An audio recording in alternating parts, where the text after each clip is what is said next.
I remember the exact shade of that new lingerie. It was a deep burgundy, almost wine-colored, and I'd never seen her. Something told me her eyes were hiding the truth. I slipped out of the bedroom to get a drink. My throat was suddenly dry. I barely recall if I said, "I'll be right back," or just nodded. The hallway seemed colder than usual, the house eerily silent. Only a faint hum of the rain outside, tapping against the window, accompanied the pounding in my ears.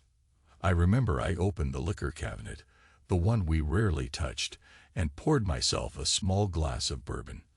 I needed that burn to wake me up, to cut through the unsettling knot in my stomach. It was then I heard her phone vibrate on the kitchen counter. Usually, she keeps it close, but she'd left it there when she went to the bedroom. The screen lit up with a text message. I glanced at it, out of instinct. I'd never made it a habit to snoop. At least I never used to. Something in me, maybe that subconscious alarm, made me pick it up. The text read, *, you wearing it for me tonight. *, and I recognized the number. It belonged to our photographer, Daniel. I don't remember setting the glass down. I just remember blinking at the phone, my lungs going tight. I read the text 3 times, 4 times, until the words lost their shape. I remember thinking, *, maybe it's a joke. Maybe it's about a photo shoot. Maybe, *, but beneath those frantic excuses, I already knew. It wasn't a photo shoot, it was an affair. And the new lingerie she'd saved for me. She was wearing it with someone else in mind. My hand trembled. I didn't want to believe it. I wanted to storm back into the bedroom, hold up the phone, demand an explanation. But then I thought, *, no. I need more proof. I need to be certain. *, because sometimes illusions die hard, and I wasn't ready to kill mine without a fight. So I slipped the phone back where it was, forced the whiskey down my throat, and stepped into the bedroom. I studied her in that lingerie again, from across the room. She lay on the bed now, the straps curved along her shoulders, her eyes expectant. My heart hammered so hard I could feel it in my fingertips. I tried to muster the usual desire, tried to make it real, but everything inside me felt twisted. I told her I had a headache, that I needed some air. She looked disappointed, or maybe relieved. It was hard to tell. She did speak softly, asked if something had upset me, but I just mumbled and avoided her gaze. She was the one talking, trying to keep the conversation alive, but her words drifted past me like distant echoes. I remember her asking, "Are you okay, Michael? Want to talk?" I think I said, "I'm fine," though my chest felt like it was about to explode. Then I slipped outside, onto the back porch, and let the rain soak into my hair, standing just out of reach of the gutter's overflow. The darkness of the yard matched the darkness in my head. For a moment I thought about confronting her right then, telling her exactly what I'd seen. But a voice inside me said, "Wait." I took out my phone, scrolled through my contacts, and stared at Daniel's number. The family photographer. The man I'd paid generously for our last session. The one where my wife and son stood smiling as though everything was perfect. My phone's screen glowed in the watery darkness. I had the bizarre impulse to call him right then, to unleash everything. But I didn't. Instead, I just breathed, stared into the night, and let the ache sink deeper into my bones. An hour later, when I returned inside, she was asleep or pretending to be. The lingerie was gone, replaced by her usual cotton pajama top and shorts. I felt, betrayed is too soft a word.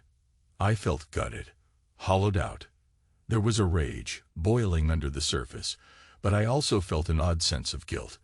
A guilt I couldn't place.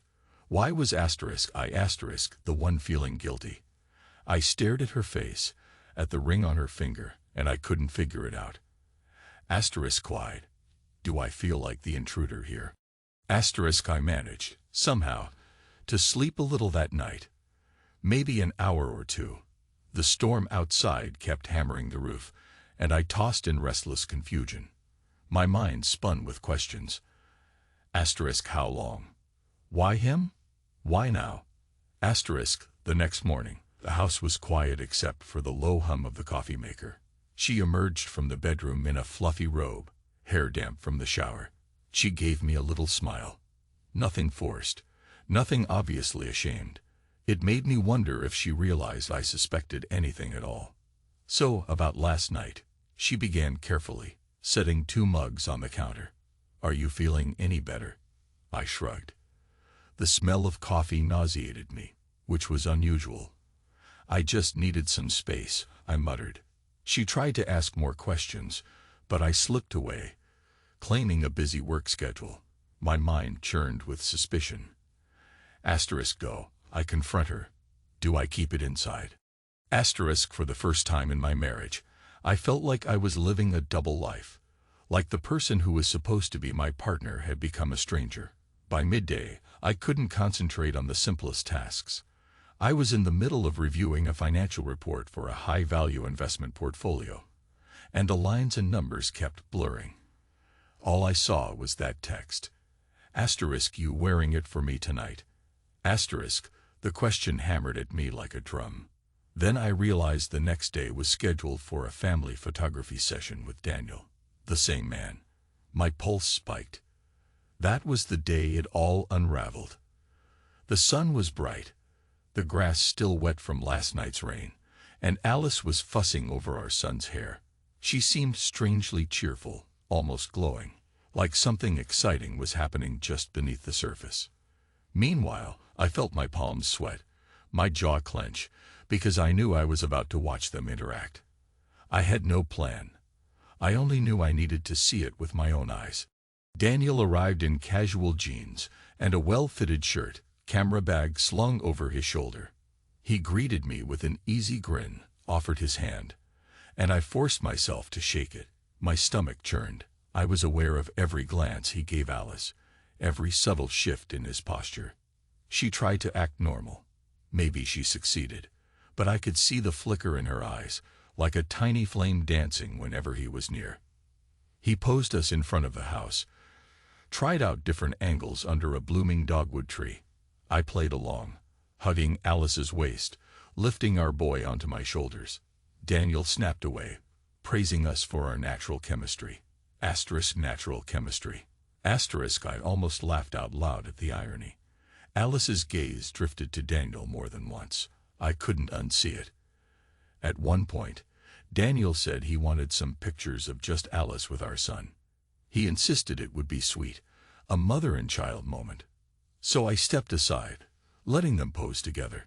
That's when I saw Daniel move closer to Alice, adjusting the angle of her face, gently touching her chin as he gave instructions. My blood roared in my ears. I couldn't think straight. There was a faint buzzing in my head that almost drowned out everything else. When it was my turn again, Daniel asked for a shot of me, alone. Asterisk, why don't you stand near the steps, Michael? Look serious, you know, that paternal vibe. Asterisk, he was trying to be casual, but his voice rang hollow in my ears. I obliged, stiffly. My gut twisted.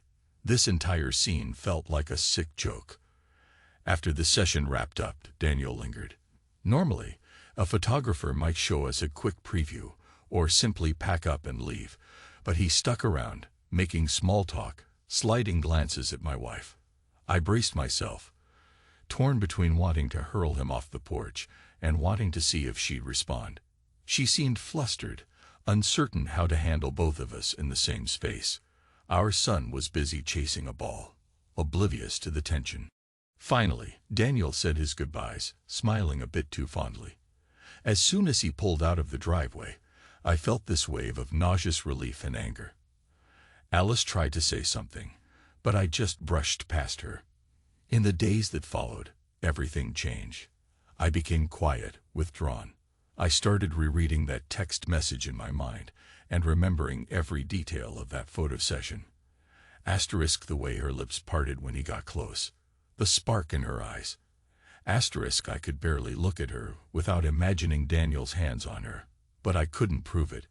Couldn't quite confirm the shape of their betrayal. Meanwhile, she seemed on edge, like she wanted to tell me something but didn't know how. Our marriage turned into a tense dance of unspoken words. I'd leave early for work, come home late, skip family dinners. She tried to draw me into conversation, but I'd answer in monosyllables or pretend to be exhausted. Sometimes I'd see tears welling in her eyes, but I was too full of my own confusion and pain to comfort her. That's around the time I decided to do the paternity test. I don't even recall what exactly triggered it. Maybe it was the creeping feeling that something else was off. Maybe it was that I couldn't look at my son the same way, noticing features that seemed less and less like mine. I felt sick and guilty for even suspecting. He was my boy, or so I'd always believed. But my mind was tangled in paranoia. What if she's been lying for years? I ordered a discreet home DNA kit, followed the instructions, and mailed it off with trembling hands. I prayed I was wrong, that everything was just a product of my wounded mind, but a part of me expected the worst. Alice must have sensed my growing suspicion. She started asking, "Is something wrong with you and our son? You barely talk to him. He's worried you're mad at him." And I would force a half smile and say, No, just tired from work. All the while, anger and fear churned in my gut. What if he isn't mine? One night, I crept out of bed to check my phone for the test results. They came by email. My heart pounded so violently I almost dropped my phone. I sat in a living room in darkness, the only light coming from the screen. The result was clear, a 0% probability of paternity. I stared at those words until my eyes burned. Then I cried. A silent, tearless sob, a dry heave that rocked my chest as I tried not to wake Alice. Everything I believed about my life had just snapped in half. My son, my sweet boy, was never mine, biologically. My mind screamed. She lied. She let me believe. A few hours later, I heard her restless whisper in her sleep.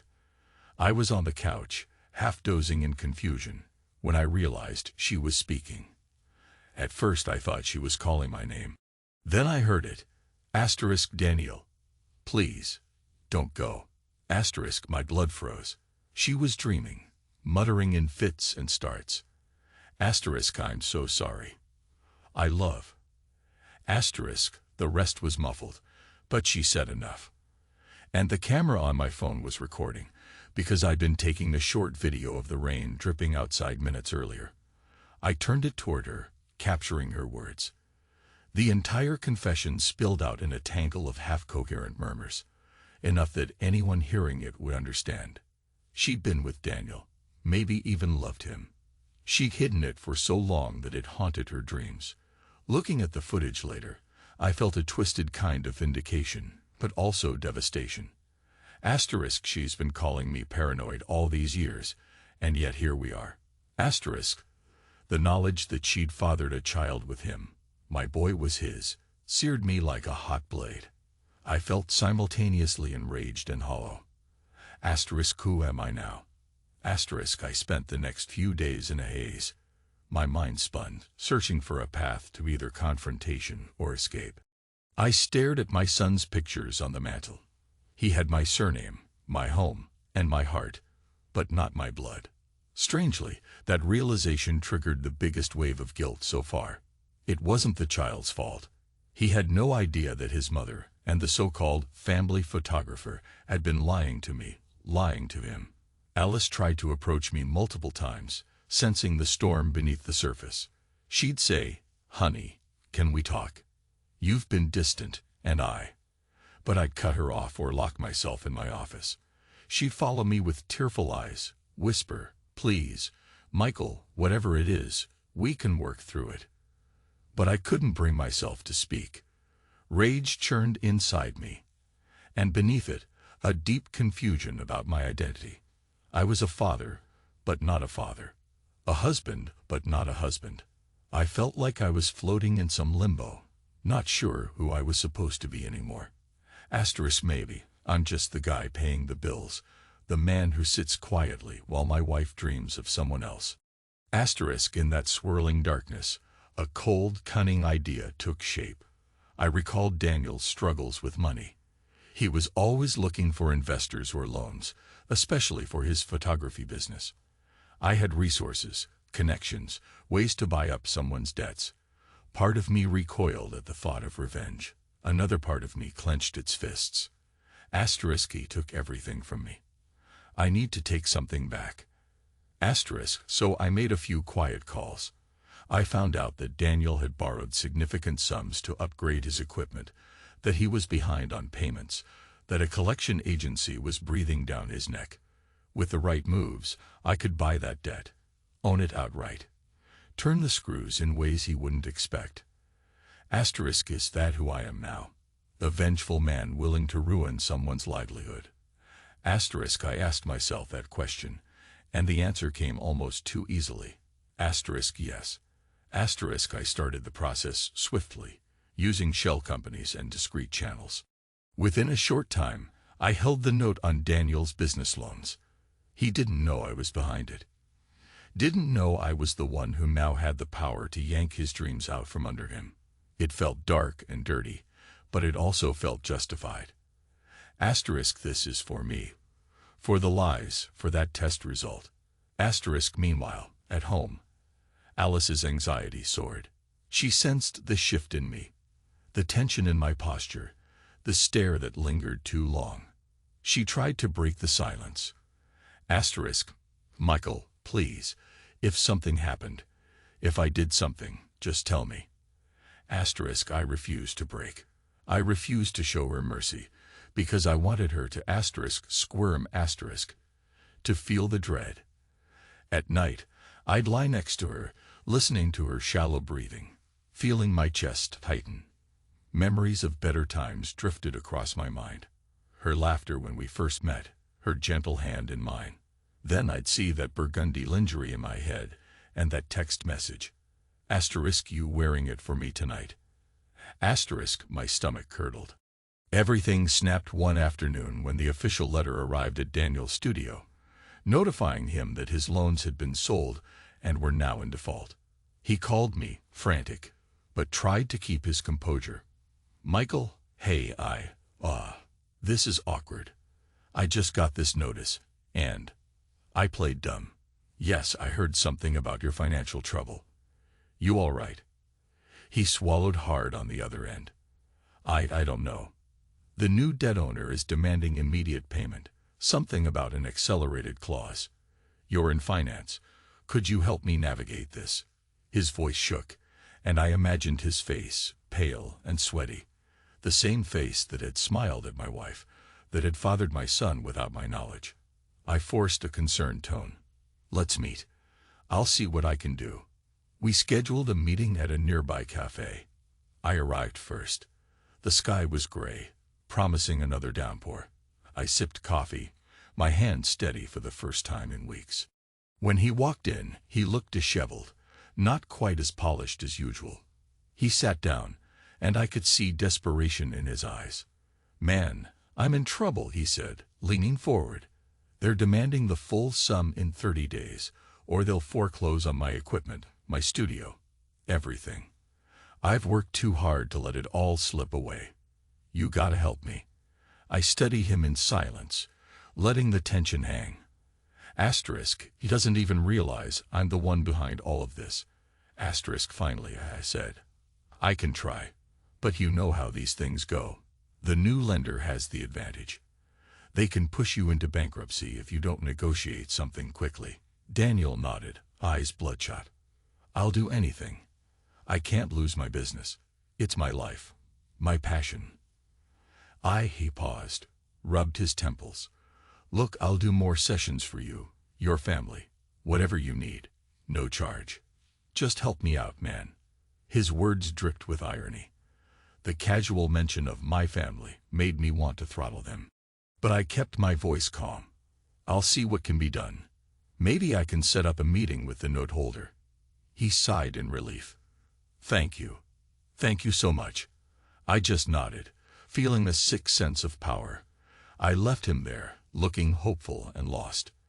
The next step in my plan was to pin him in a shady deal. I orchestrated it through a third party, someone who would approach Daniel with a contract that sounded too good to resist. Quick cash, an immediate infusion of funds if he'd sign a certain agreement. The terms were hidden behind layers of legal jargon, ensuring that the second he signed, he basically forfeit control of his brand to me.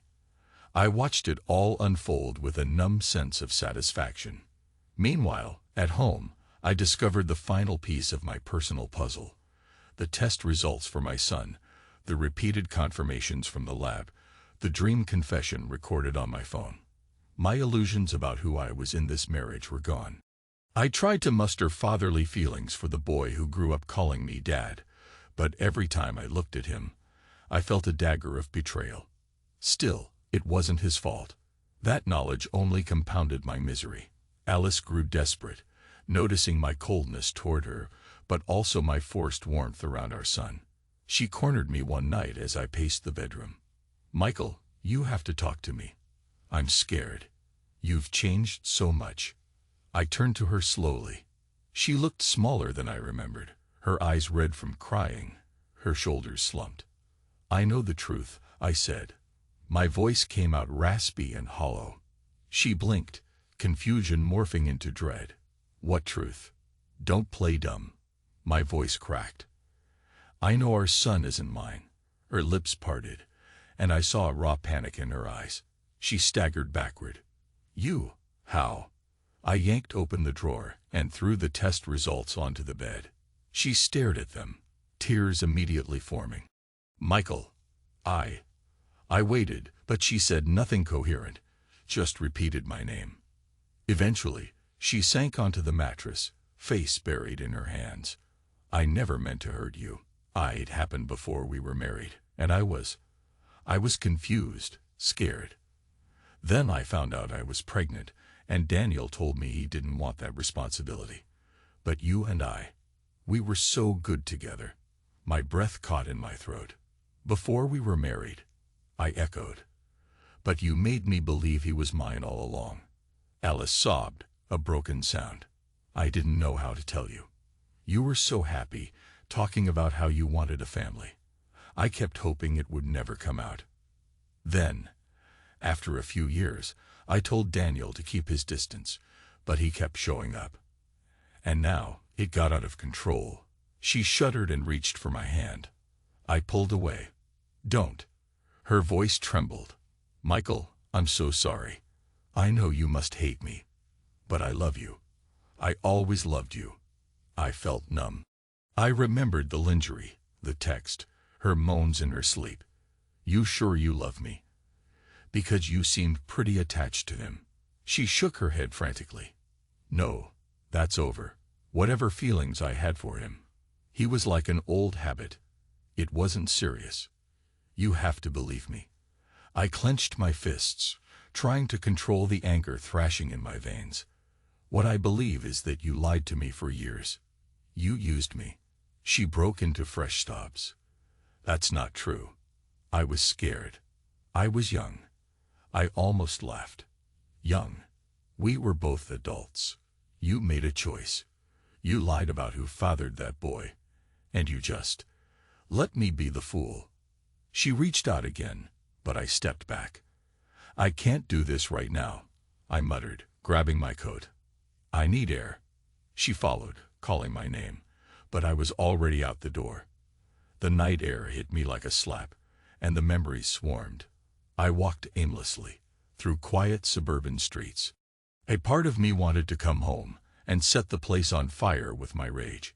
Another part of me wanted to find Daniel and break his jaw. But mostly, I just felt that guilt again. Why do I feel guilty? She's the one who lied. Maybe because I realized that for all these years, I never noticed her dissatisfaction, never saw the cracks in our relationship. Maybe a part of me had chosen ignorance. Eventually, the sun began to rise, and I found myself sitting on a park bench, stiff and cold. I knew I had to make a decision. Go. I walk away. Stay and fix this.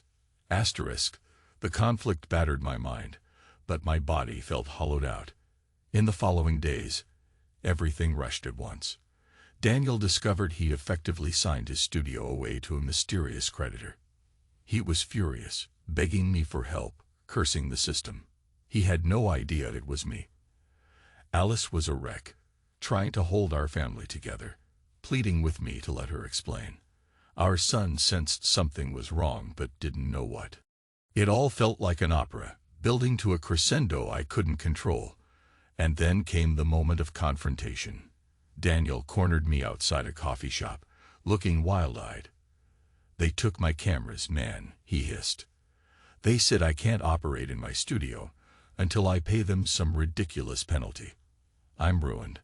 I might have to move or file for bankruptcy. I'm losing everything. I stared at him in a cold, detached way. "That's rough," I said. "Rough? You're telling me you can't do anything? You're connected, right?"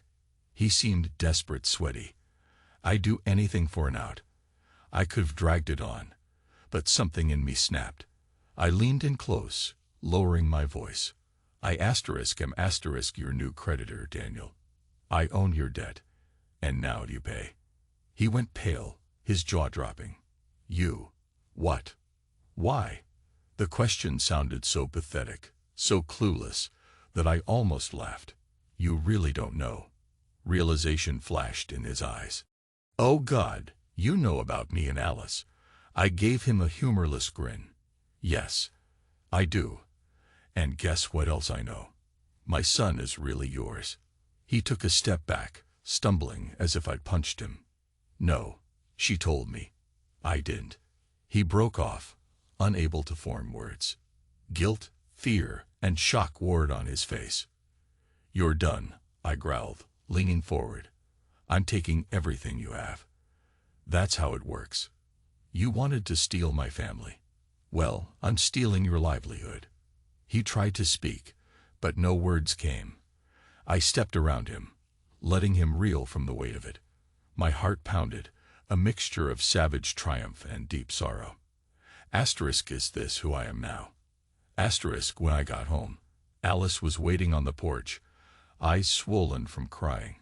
She started to speak, but I brushed past her, heading inside. She followed. "What did you do?" she asked in a voice choked with panic. "Daniel called. He's losing everything." "Did you have something to do with that?" I turned to face her, jaw set. "Yes," she recoiled. "My God, Michael. Are you that cruel?" I almost laughed at the irony. "I learned from the best." She cringed. Tears welled again. "He was never a threat to you," she whispered. "I'm sorry for what I did. But it's monstrous." I felt something snap in my chest. You made me monstrous. You lied about a child, about our entire marriage. Don't you dare judge me now." She shrank back, and for a moment I saw real fear in her eyes. It felt both sickening and strangely satisfying. I turned and headed to the bedroom, where I began throwing clothes into a suitcase. Her voice followed me, shaky and broken. "Michael, don't do this. Please, just stop. We can fix this." I wrenched open the closet, grabbed my jacket, shoes, anything I could find. It's time. My mind blazed with the final act. Scheme done. She stood in the doorway, fists clenched at her sides, tears streaming. "You're leaving." I said nothing for a moment, just kept packing. When the suitcase was full, I zipped it shut and headed for the front door. She stumbled after me, voice cracking. No, we can't just. The boy. We have a life, a home." I paused at the threshold. Rain started again, hissing against the pavement. The world outside seemed drenched in gloom. A part of me wanted to break down, to cry, to tear my hair out. Instead, I just opened the door. She grabbed my arm, desperation in her grip. "Michael, you can't end it like this. I'll do anything. I'll apologize publicly. I'll sign anything you want. Just, please don't destroy everything." I swallowed hard. My throat felt like sandpaper. She was pulling me into a conversation, trying to keep hope alive. I could barely respond. My mind was a swirl of anger, heartbreak, and an odd emptiness. She kept talking, her words tumbling out. I know I betrayed you. I know I lied. I was foolish and selfish. But I never stopped loving you, not for a second. And Daniel, he meant nothing. It was just. I yanked free of her grip, voice finally erupting in a bitter laugh. Asterisk meant nothing. Asterisk, he fathered our son. She winced as if slapped. Yes, but that was before. I always hoped you'd never find out. I was stupid. I was so afraid of losing you. Don't punish him. Don't punish asterisk us asterisk like this. We can figure it out. We can figure it out. I repeated, my voice trembling. I don't even know who I am anymore. Who is Michael Harris if not the father to a son that isn't his? If not the loyal husband to a wife who isn't faithful? She burst into tears again, hands covering her face. I'm sorry, she kept whispering. I stood there, suitcase handle in my grip, knuckles white. You wanted attention. I finally said, voice low. Now you have an entire spectacle. You got your broadcast. Enjoy it. Without another word, I stepped into the rainy twilight. The thunder rumbled overhead like a roar of finality. Asterisk, asterisk, asterisk, I'd like to say I felt relief the moment I slammed the door behind me, but I didn't. My chest felt like it was in a vice. Rain pelted my jacket as I hauled the suitcase to my car. I remember the nights we fell asleep in each other's arms. The day we brought our son home from the hospital. My heart soared with happiness back then. Asterisk, no, it's all a lie. Asterisk, I started the engine, ignoring the weight in my gut. My phone buzzed. Alice's name on the screen, or maybe it was Daniel. It didn't matter. I let it ring. The storm battered the windshield. I felt tears threatening, but I clenched my jaw, pushing them back. I was done crying. Driving away from that house, I glanced in the rearview mirror. Asterisk, this is it. Asterisk, I thought. Asterisk, he'll never be the same man again. Asterisk, a tiny part of me wondered if I'd regret destroying Daniel's business, if I'd regret leaving Alice in that state. Another part of me was sure I'd do it all again, only writing a different ending, one where I wasn't the last to know. The roads glistened with wet reflections of streetlights. My mind swirled with images, the burgundy lingerie, the DNA test, her half-coherent confession on my phone's video. I imagined the footage playing over and over, that permanent record of her betrayal. The woman who called me paranoid was the one who talked in her sleep. Asterisk, God, how twisted is that? Asterisk, I drove on, not knowing where I was going. A hotel, maybe, or a colleague's empty condo. All I knew was I had to keep moving. If I stopped, if I gave in to the heartbreak, I wasn't sure I'd ever stand up again. And so the story ends with me gripping the wheel, headlights cutting through the sheets of rain. My chest filled with anger and a bitter emptiness. I'm not sure if I'm more haunted by the betrayal or by the fact that I still feel guilt, like I should have seen it earlier, or that I should have loved her differently. Maybe it's just the mind's way of coping with the rubble of everything I believed. But there's one certainty. This new version of Michael Harris, the man driving through the storm, is someone else entirely. The old me died with that test result, with that phone recording. In his place is a man who has tasted betrayal, orchestrated revenge, and walked away without looking back. In the end, I realize I have no idea who I am, but I do know one thing. I'm done being the fool. And somewhere, in that empty, aching place inside my chest, I almost hope that tomorrow brings just a hint of sunlight. Because for now, all I have is the pounding rain and the memory of her pleading eyes, as I said my final words. You wanted attention. Now you have the broadcast.